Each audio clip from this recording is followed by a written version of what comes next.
सो hi everyone, कैसे हैं आप सब। और आज होप बढ़िया होंगे सब। और आज हम बात करने वाला है क्रोमा डीबी डेटाबेस के बारे में। आपने सुना तो होगा ही इसके बारे में, चलो दिखा देंगे, कोई दिक्कत नहीं है। बट आज की क्लास में थोड़ा सा चेंजेस रहेगा। आज हम करने वाले हैं कोलैब के ऊपर, क्योंकि बड़ा डेटा सेट हम ले रहे हैं, उसको कन्वर्ट करेंगे तो जीपीयू वगैरह चाहिए होगा। ठीक है, चलिए कोई दिक्कत नहीं, आपको यहाँ पर सारी चीज़ें बताते हैं। आप आराम से जाके यूज़ करिएगा, कोलैब को भी थोड़ा थोड़ा यूज़ करिए, मज़ा आएगा। अब ये हमारा एक्चुअल चीज़ें हैं जो हम करेंगे।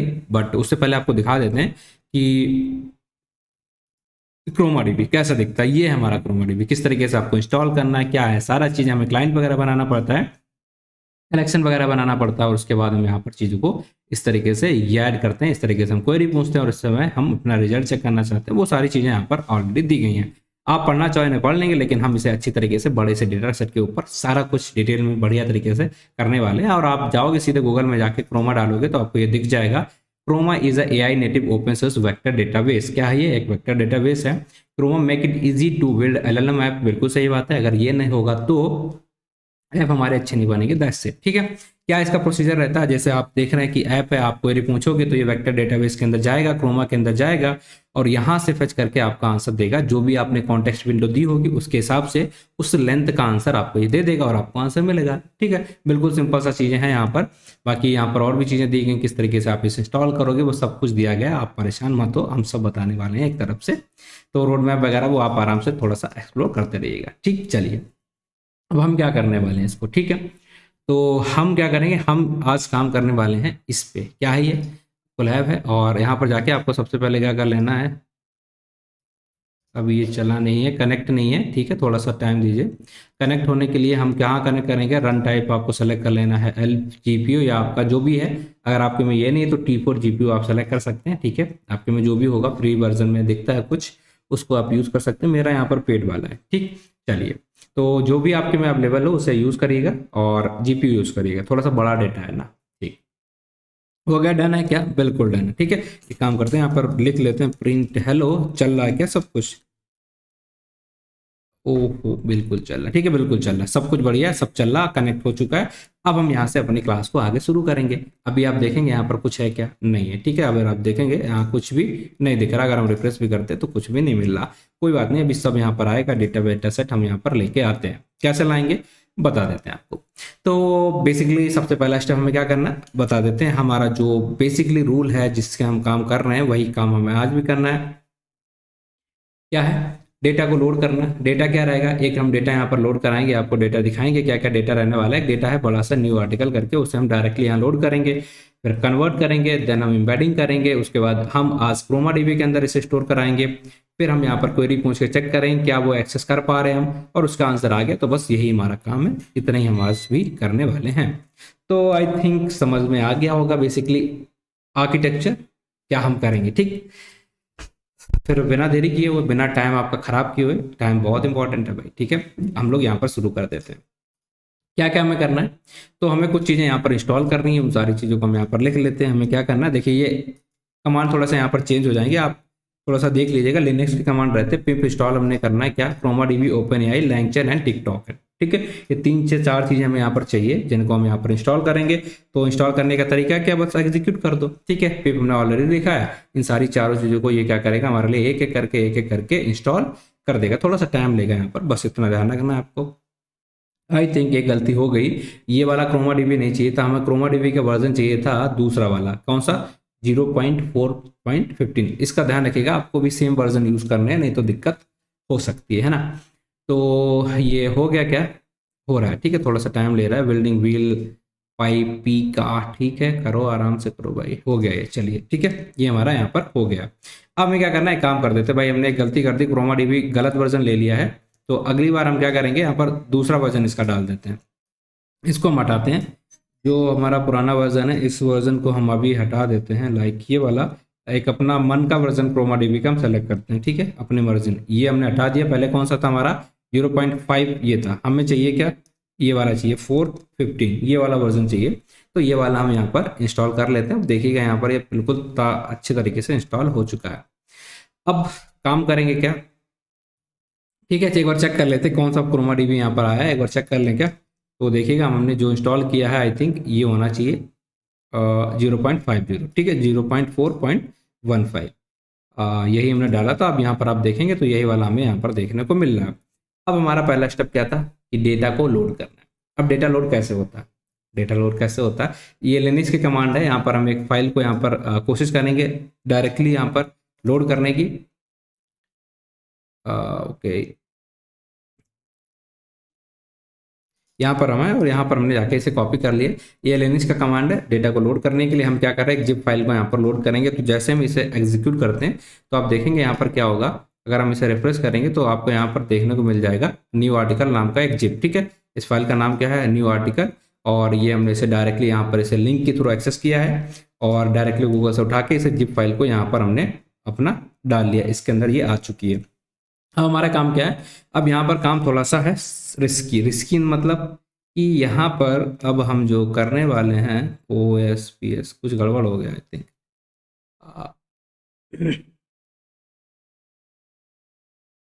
एक काम कर देते हैं, इसको हटा देते हैं एक बार, ठीक है, और हम दोबारा यहाँ पर इसको सही से लिख देते हैं ताकि कुछ गलती ना हो। और यहाँ पर हम क्या करेंगे, OS डालते हैं। अब OS के बाद हम यहाँ पर एक दो चीज़ें और करने वाले हैं, क्या, ये, ठीक है, ये। अब ये क्या हुआ या ये क्या है थोड़ा सा आपको बता दें। यहाँ पर हमें क्या करना है, अपनी ओपन एआई की जो एपीआई की है उसको हमें यहाँ पर डालना है। अब ये मैं आपको दिखा नहीं सकता, मैं क्या करूँगा, एक बार मिनट के लिए वीडियो बंद कर दूंगा और अपनी एपीआई के डाल के उसे रन करा के फिर नेक्स्ट स्टेप में नेक्स्ट लाइन में आपको दिखाएंगे, ठीक है। चलिए, यहाँ तक आई बिलीव आपको समझ में आया होगा। तो जैसे हम इसे एग्जीक्यूट कर दिया, ये ऑलरेडी हो चुका है, ठीक है। OS लिया हमने और यहाँ पर हमें एपीआई की डालनी, तो अभी ये हमारा एरर देगा, हम डाल करके इसे रन करा के फिर आपको स्क्रीन दिखाते हैं, ठीक। चलो ठीक है भैया, मैंने कर लिया है ऑलरेडी, ठीक है, बहुत सारी चीज़ें करके रखा, आपको बस यहाँ पर अपनी एपीआई की डाल देना है 10 से, ठीक है। चलिए, अभी हम इसको यहाँ से इससे हटा देते हैं ताकि आप कंफ्यूज ना हो। ये हमने सारी चीज़ें जो भी रन कराना था हमने करा दिया ऑलरेडी, ठीक है। अब हम यहाँ पर क्या करना चाहते हैं, एक चीज़ हम और इंस्टॉल करना भूल गए थे कि लाइन चेन का यूज़ कर रहे हैं हम, क्योंकि हमें यहाँ पर सब कुछ स्प्लिट वगैरह करना है डेटा को, तो लाइन चेन कम्युनिटी को भी हमें यहाँ पर इंस्टॉल करना पड़ेगा। इसे इंस्टॉल कर लेंगे, चलिए 2 मिनट लगेगा, कोई ऐसी गलती हमसे नहीं हुई। तो अब हमारे पास कम्युनिटी आ चुकी है। अब हम आगे की चीज़ें यहाँ पर बढ़ाते हैं और क्या क्या हमें करना है उन सारी चीज़ों पे हम यहाँ पर बात करते हैं, ठीक। यहाँ तक किसी को कुछ दिक्कत आया, हमने यहाँ पर डेटा को लोड किया है, डेटा हमारा यहाँ पर 2 बार दिख रहा है क्योंकि हम इसे हटा देते हैं, सिर्फ एक बार चाहिए था, ठीक है, एक बार हमने किया और ये हमारी सारी चीज़ें आ गई। अब हमें क्या क्या करना है, ध्यान से देखिएगा, जो चीज़ें हमारे लिए इंपॉर्टेंट है उन सबको हम यहाँ पर फिर से इंपोर्ट कर लेंगे। ये क्रोमा चाहिए, चलेगा। ओपन एआई की एम्बेडिंग चाहिए, पता है क्यों ओपन एआई चाहिए, पता है क्यों। डायरेक्टरी लोडर क्यों, क्योंकि हम यहाँ पर डायरेक्टरी से सीधे चीज़ों को ले रहे हैं। और टेक्स्ट लोडर क्यों, ताकि हम डेटा को स्प्लिट वगैरह कर पाएँ। तो ये सारी चीज़ें हैं, इनको हमने यहाँ पर इंपोर्ट कर लिया। अब हमारा काम क्या है, हम चाहते हैं कि अपना जो डेटा है उसको लोड करें। डेटा को हम लोड करना चाहते हैं और कहाँ से लोड करना, हमें डायरेक्टरी से लोड करना। कौन सी डायरेक्टरी, इस डायरेक्टरी से। तो हमने इसका पाथ दे दिया यहाँ पर, कंटेंट न्यू आर्टिकल, ये इसका पाथ है और डायरेक्टरी लोडर के अंदर पास किया। यहाँ पर हमने किस तरीके से है, देखिए आप, कौन सी डायरेक्टरी हमारी ये, और किस में हमें खोल के रखना है, इसे .txt फाइल में कन्वर्ट करना। लोड करने के लिए हमने यहाँ पर टेक्स्ट लोडर का यूज़ किया है। और जैसे हम इसे एग्जीक्यूट करेंगे तो आप देखेंगे क्या होगा। आप जैसे इसे ठीक है, ये हमारा यहाँ पर लोड हो रहा है। अगर आप चेक करना चाहते हो कि लोड हुई कि नहीं, तो हमें यहाँ पर एक काम और करना पड़ेगा, लोड.लोडर, ये किया। अब ये डॉक्यूमेंट के अंदर आपको पूरा डेटा हमारा यहाँ पर देखने को मिल जाएगा, like content new articles, okay, ठीक है। चलिए, ये एरर आया, बट क्यों आया, हमने यहाँ पर आर्टिकल्स आर्टिकल नॉट फाउंड, मतलब जिप फाइल है, आर्टिकल फाइल नहीं, ओके, ठीक है। तो हमें एक काम करना पड़ेगा यहाँ पर, ये करने से पहले हमें यहाँ पर इसे अनजिप करना पड़ेगा, ठीक है, अनजिप करना पड़ेगा। हम यहाँ पर इसे अनजिप करेंगे पहले, उसके बाद हम बाकी की चीज़ें करेंगे। तो हमें क्या करना है, लेट्स सपोज हम यहाँ पर आएंगे और जो हमारी फाइल है कौन सी है, article.zip, इस फाइल को हम यहाँ पर अनजिप करेंगे। तो जैसे हम अनजिप करेंगे, किस फाइल में अनजिप करेंगे, न्यू आर्टिकल्स नाम से हम इसे अनजिप करेंगे। तो अगर हम यहाँ रिफ्रेश करते तो आपको देखने को मिल जाएगा न्यू आर्टिकल नाम का एक फोल्डर आपको देखने को मिल गया, जिसके अंदर बहुत बड़ा डेटा हमें देखने को मिल रहा, ठीक है। अब हम इससे क्या करेंगे, ये अनजिप हो चुकी है, फिर हमें अपना बाकी के काम करने, मतलब बाकी का काम क्या है, अब इस डायरेक्टरी पे हम जाएंगे न्यू आर्टिकल्स पे और इसको हम लोड करने की कोशिश करेंगे, ठीक है। चलो, अब हम इसे एग्जीक्यूट करते हैं, देखते हैं क्या होता है, कैसा होता है यहाँ पर। एग्जीक्यूट हो गया, लोड कर लेते हैं, होता है क्या? हाँ हो गया, ठीक है। अभी हमारा लोड हो गया। अब हम यहाँ पर चाहें तो हमारा जो डॉक्यूमेंट के अंदर हमने वैल्यू को स्टोर कराया है, इसे कॉपी करेंगे और यहाँ चेक कर लेते हैं एक बार क्या प्रिंट हो रहा है। तो देखिएगा डॉक्यूमेंट्स हमारा कितना बड़ा है, ठीक है। तो अगर आप यहाँ पर देखेंगे तो आपको दिख जाएगा कि ये कितना बड़ा डॉक्यूमेंट हमारा यहाँ पर आ चुका है, ठीक है। यहाँ हमने सारी चीज़ें यहाँ पर डाल के रख दिया। ये हमारा है डॉक्यूमेंट।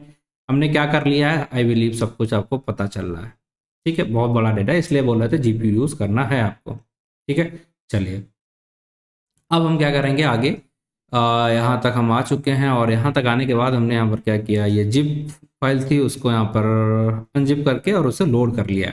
तो बेसिकली हमने कहाँ तक काम किया, हमने सिर्फ इतना किया, डेटा लिया, उसे अभी कुछ नहीं किया, यहाँ से कुछ नहीं किया, हमने सिर्फ उसे डेटा को लोड किया, जिप फाइल थी उसको अनजिप किया और उसको यहाँ पर लोड कर लिया। बस इतना सा सिंपल सा छोटी छोटी चीज़ें अभी कर पाए। अब हमें नीचे जाना, लास्ट में थोड़ा सा जल्दी जाते हैं और यहाँ पर आके हम आगे की चीज़ों को बढ़ाएंगे, आगे के काम को अपने करेंगे। क्या काम रहेगा आगे? स्प्लिट करना।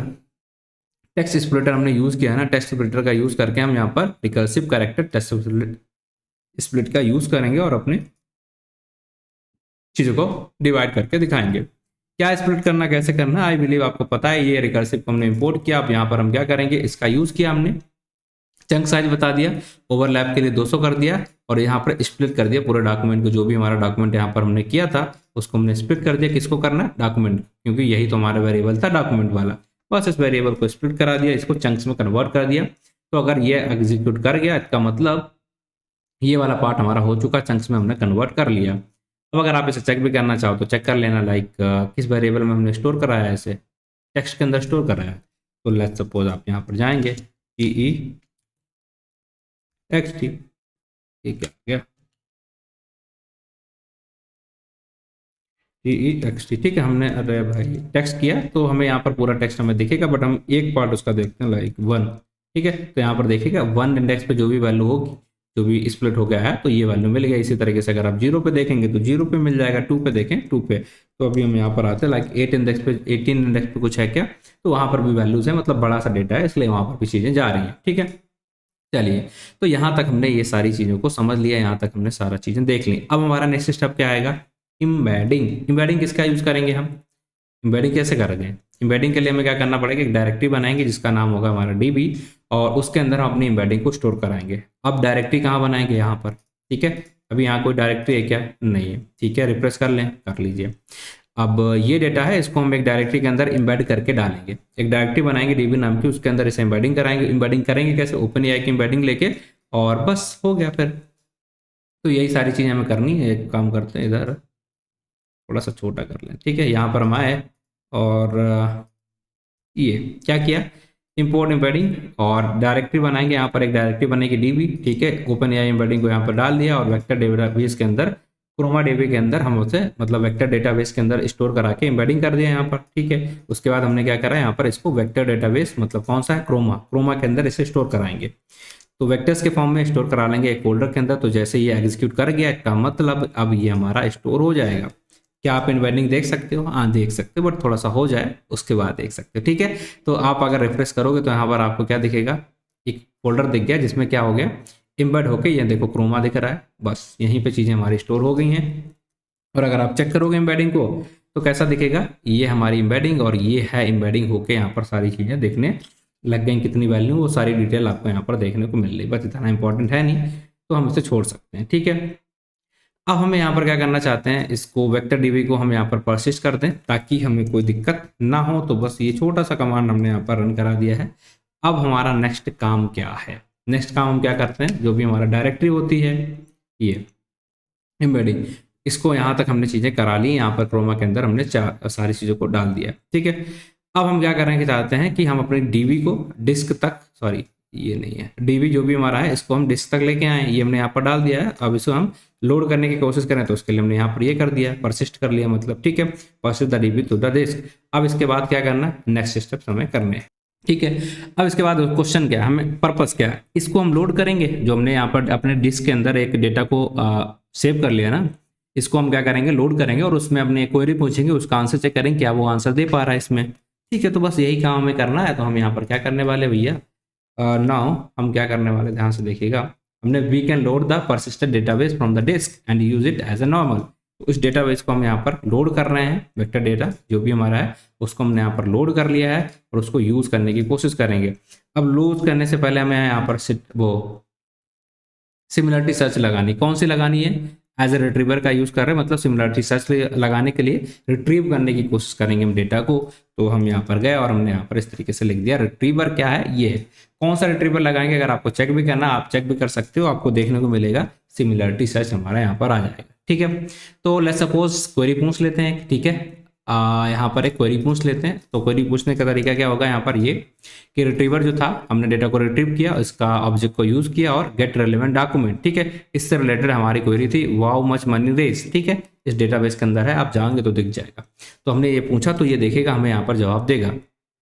ये इसने वैल्यू दे दी। अगर आप इसे प्रिंट कराओगे डॉक्स को तो ये आपको यहाँ पर प्रिंट करके भी वैल्यूज को भी दिखा देगा USC। ठीक, तो यहाँ पर बड़ा सा डॉक्यूमेंट हमारा खुल जाएगा। ये देखो इसने रिट्रीव करके वो सारा आंसर जो भी हमने क्वेश्चन पूछा है वो यहाँ पर आपको देखने को मिल जाएगा। ये रेज देखिए, recently raise new fund within the half month. तो ये हमने क्वेश्चन पूछा, उसके बेस पे जो आंसर मिला वो उसने हमें रिट्रीव करके दे दिया।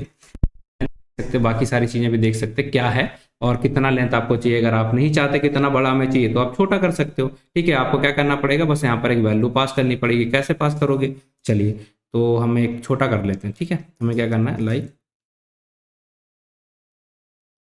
बड़ा आ रहा है ना तो हम छोटा करना चाहें तो देखिए ये छोटा कर लिया है। अब अगर हम इसे प्रिंट करेंगे तो हमें देखने को मिल जाएगा जो रिट्रीवर है ना हमारा कैसा है, ये थोड़ा छोटा रहेगा। ठीक, उतना बड़ा आंसर नहीं आएगा। अब देखिए हमारा जो आंसर आएगा थोड़ा सा छोटा आएगा, जैसा कि आप यहाँ पर देख पा रहे हैं। अगर हम इसका डेटा टाइप चेक करना चाहते हैं कौन सी सिमिलरिटी सर्च यूज किया है तो वो भी हम यूज कर सकते हैं, like retriever dot search type. तो आपको देखने को मिल जाएगा कौन सा यहाँ पर हमने सर्च टाइप यूज किया, सिमिलरिटी सर्च हमने यहाँ पर यूज किया हुआ है। ठीक, इतना समझ में आ गया क्या, मैं बिलीव इतना यहाँ तक समझ में आ गया। तो यही बेसिक से स्टेप्स हैं जो हम लोग बेसिकली करते हैं इनके और हमें आंसर्स मिल जाते हैं। और इसका यूज करके हम अगर चाहें तो रिट्रीवल क्वेश्चन आंसर की फॉर्म में भी कर सकते हैं। अभी तो हमने नॉर्मल क्वेरी पूछी थी। ठीक है, और अगर हम चाहेंगे रिट्रीवल क्वेश्चन आंसर जो कि हम रैक के अंदर आपको पढ़ाने वाले हैं, और थोड़ा बहुत अगर आप देखना चाहो तो यहाँ पर भी देख सकते हो, अगर नहीं देखना तो कोई दिक्कत नहीं है। तो ये था बेसिकली क्वेश्चन, मतलब चलिए तो ये पार्ट था जिसे हम आज कवर किया है और आई होप को आपको ये सब कुछ समझ में आ गया होगा, कोई दिक्कत आपको यहाँ पर नहीं आई होगी। तो बस ठीक है, आज के लिए इतना रखते हैं, बाकी मिलते हैं आपसे अगली वीडियो में। तब तक के लिए आपको अपना ध्यान रखना है और कोशिश करनी कि सारी चीज़ों को अच्छे से पढ़ते रहिए। बाकी वो दिक्कत आ रहा, डाउट आ रहा तो आपको पता है कहाँ जाना है आपको। आई होप कि आपको बस एक जगह जाना होगा, यहाँ पर जाइएगा और कमेंट करने की कोशिश करिएगा, पूछिए की कोशिश करिएगा, सब कुछ आपको मिल जाएगा। So thank you for watching the video, मिलते हैं आपसे अगली वीडियो में, तब तक के लिए जय राम जय जय। ठीक है।